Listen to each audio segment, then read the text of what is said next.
শাখা জিন্দাবাদ, বিপ্লব মহিলা পরিষদ জিন্দাবাদ, বিপ্লব মহিলা পরিষদ জিন্দাবাদ, সমিতি জিন্দাবাদ, সমিতি জিন্দাবাদ, আদিবাসী ছাত্র জিন্দাবাদ, আদিবাসী ছাত্র জিন্দাবাদ,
আমার দাবি ন্যায্য দাবি, জিএমডি গবে, জিএমডি গবে, দহুয়া গবে, এখন সরকার হয় হয়, এখন সরকার হয় হয়, মুখ্যমন্ত্রী হিমন্ত বিশ্ব শর্মা মুর্দাবাদ।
এইগৰাকী আমাৰ কেন্দ্ৰীয় নেতৃবৃন্দই গৰিহণা জনাইছে তেখেতৰ বক্তব্য। আমি ৰাভাহাচল স্বাস্থ্য সমিতি পৰিষদ অঞ্চলৰ যি ভূমি, এই ভূমি আমি আমাৰ হাতৰ পৰা যাব দিব নোৱাৰো। ৰাভাহাচল স্বাস্থ্য সমিতি পৰিষদখনক অতি শীঘ্ৰে ভাৰতীয় সংবিধানৰ অন্তৰ্ভুক্তি কৰিব লাগে, সপ্তমতিত অন্তৰ্ভুক্তি কৰিব লাগে। অসমৰ মুখ্যমন্ত্ৰীদেৱে আমাৰ ৰাভাহাচল স্বাস্থ্য সমিতি পৰিষদৰ যি শপত গ্ৰহণ কাৰ্যসূচী, ৰাভাহাচল স্বাস্থ্য সমিতি পৰিষদৰ যি নিৰ্বাচন, সেইসমূহত আহি অতি শীঘ্ৰে ৰাভাহাচল স্বাস্থ্য সমিতি পৰিষদক সাংবিধানিক মৰ্যাদা দিম বুলি কৈ আছে।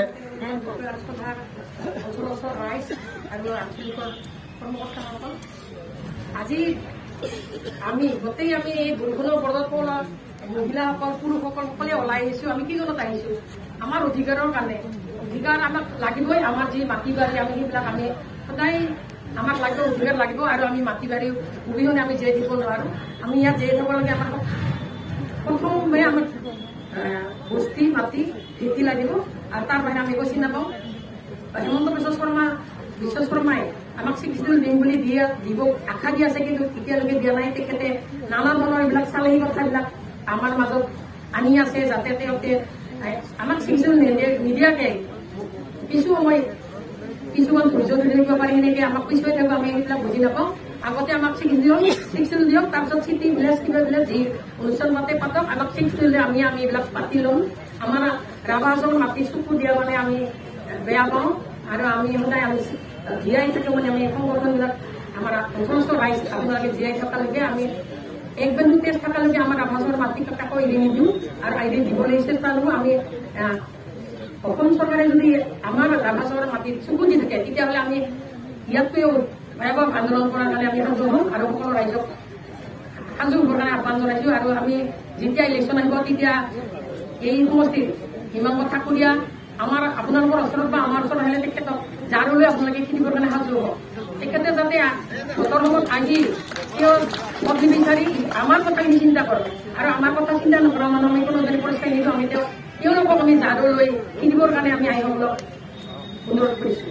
বিশেষ নকওঁ, আপোনালোকৰ এই যিমান পানীৰ পৰা বতৰত আহি আপোনালোকৰ উপস্থিতি যি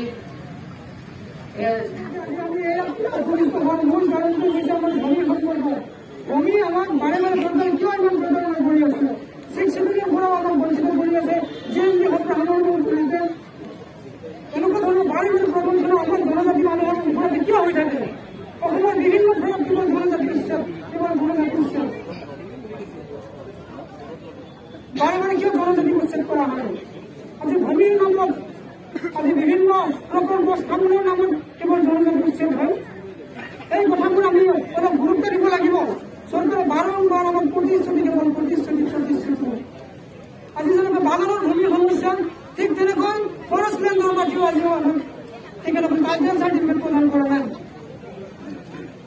ফৰেষ্ট লেণ্ডৰ 2006 চনৰ বন অধিকাৰ আইনৰ জৰিয়তে আমাৰ ট্ৰাইবেল ট্ৰাইবেলসকলক বিভিন্ন প্ৰটেকশ্যন কাৰ্ডৰ যি জনগোষ্ঠী আছে, সেই জনগোষ্ঠীসকলক তেখেতসকলে ভূমি পত্ৰ প্ৰদান কৰাৰ বিপৰীতে তেখেতসকলে বিভিন্ন প্ৰকল্প আছে, প্ৰকল্প আমাৰ কাৰণে বিভিন্ন জনগোষ্ঠী আছে। গতিকে বাৰে বাৰে আমাৰ ওপৰত এনেকুৱা ধৰণৰ প্ৰেছাৰ, এই প্ৰেছাৰ আমি কিন্তু নাথাকিব।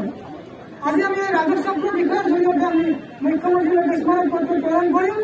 এই যিটো জিএমপি সংগঠনৰ জৰিয়তে চেণ্ট্ৰেল কাউন্সিলৰ নামত 1500 একৰ ভূমি বিভিন্ন পুঁজিবাদ হস্তান্তৰ কৰিব বিচাৰিছে। এই বিষয়টো আমি আধুনিক ছাত্ৰ সন্থাই কেতিয়াও সামঞ্জস্য আমি নাজানো, আমি আৰু কেতিয়াও মানি ল'ব নোৱাৰো।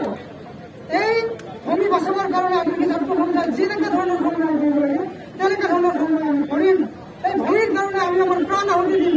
তথাপিও এই ভূমি আমি 1 ইঞ্চিও চৰকাৰক দিব নিদিওঁ। আমাৰ আজি ইয়াত আন্দোলনৰ উপস্থিত হোৱা সকলো নাগৰিকলৈকে মোৰ আহ্বান, আমি যেতিয়াই যেনেকৈ নহওক সংগ্ৰামখন তীব্ৰতৰ কৰিব লাগিব। যেতিয়ালৈকে আমাৰ দাবীবোৰ চৰকাৰে নামানিব, যেতিয়ালৈকে আমাৰ আলোচনাত নামাতিব, যেতিয়ালৈকে আমাৰ ৰাভাহাচল অট'নমাছ কাউন্সিলৰ জৰিয়তে এই সমস্যাটো চৰকাৰে আলোচনা কৰি এটা ইতিবাচক সিদ্ধান্ত গ্ৰহণ নকৰিব, তেতিয়ালৈকে আমাৰ আন্দোলন তীব্ৰতৰ হৈ থাকিব।